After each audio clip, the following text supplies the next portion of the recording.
Hi friends, ಇವತ್ತು ಸುಜನ್ ಕಿಚನ್ನಾಗ ಈ ದೊಂಡೆಕಾಯಿ ಪಲ್ಯ ಮಾಡ್ತಿದ್ದೆ. ದೊಂಡೆಕಾಯಿ ಪಲ್ಯ ಫಸ್ಟ್ ಇದು ಸ್ವಲ್ಪ ಶಾಲೋ ಫ್ರೈ ಮಾಡ್ಕೋಬೇಕು. ಇದು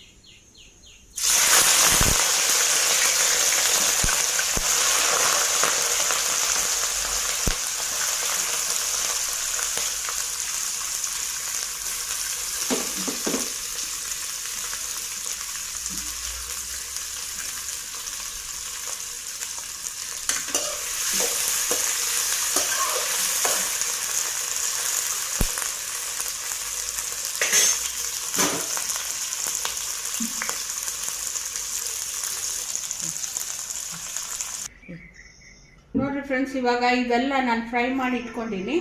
ಇದಕ್ಕೆ ಸ್ವಲ್ಪ ಲೈಟಾಗಿ ಆನಿಯನ್ ಹಾಕಿ ಒಗ್ಗರಣೆ ಮಾಡ್ತೀನಿ.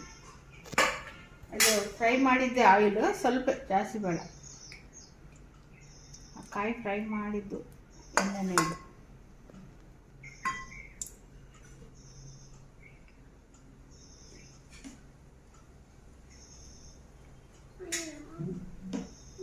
ಇವಾಗ ಸಣ್ಣದಾಗಿ ಕಟ್ ಮಾಡಿದ ಆನಿಯನ್ಸು,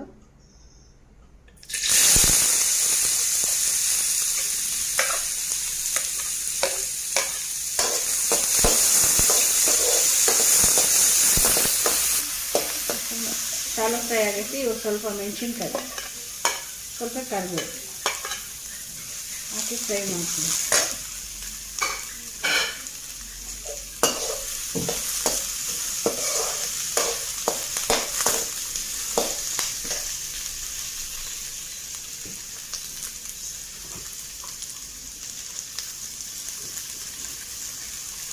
ಸ್ವಲ್ಪ ಹಳದಿ ಹಾಕ್ತೀನಿ.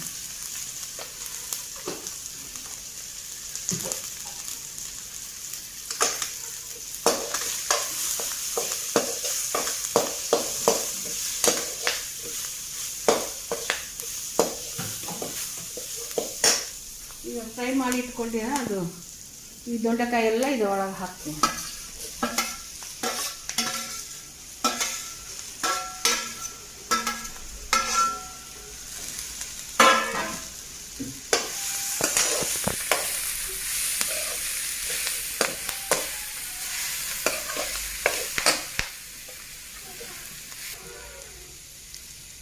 ಸ್ವಲ್ಪ ಸಾಲ್ಟ್ ಹಾಕ್ತೀನಿ ಇದಕ್ಕೆ.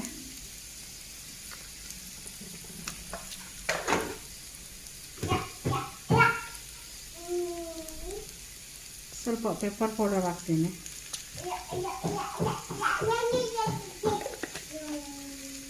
ಇವೆಲ್ಲ ಹಾಕಿನಿ. ಒಂದು 2 ಮಿನಿಟ್ಸ್ ಆದಮೇಲೆ ಇದು ಆಗೈತಿ. ನೋಡಿರಿ, ನಿಮ್ಮ ಮನೇಲಿ ಕೂಡ ಟ್ರೈ ಮಾಡಿರಿ, ಶೇರ್ ಮಾಡಿರಿ, ಸಬ್ಸ್ಕ್ರೈಬ್ ಮಾಡಿರಿ ಸುಜನ್ ಚಾನಲ್ಗೆ. ನೋಡಿರಿ, ಇದು ಹಿಂಗೆ ಆಗೈತಿ ಪಲ್ಯ. ಈಗ ಇದು ಆಗಿತ್ತು ದೊಂಡೆಕಾಯಿ ನಾವು ನಮ್ಮ ಕಡೆ ಎಲ್ಲ ನಾವು ದೊಂಡೆಕಾಯಿ ಅಂತೀವಿ. ನೀವು ಏನಂತೀರೋ ಅದಕ್ಕೆ ಕಮೆಂಟ್ನಾಗ ತಿಳಿಸ್ರಿ. ಇದು ಚಪಾತಿ ಜೊತೆಗೆ, ರೈಸ್, ಅನ್ನ ಸಾರು ಜೊತೆಗೆಲ್ಲ ಚೆನ್ನಾಗಿರ್ತಾವೆ ಈ ಪಲ್ಯ. ಆಗೈತಿ.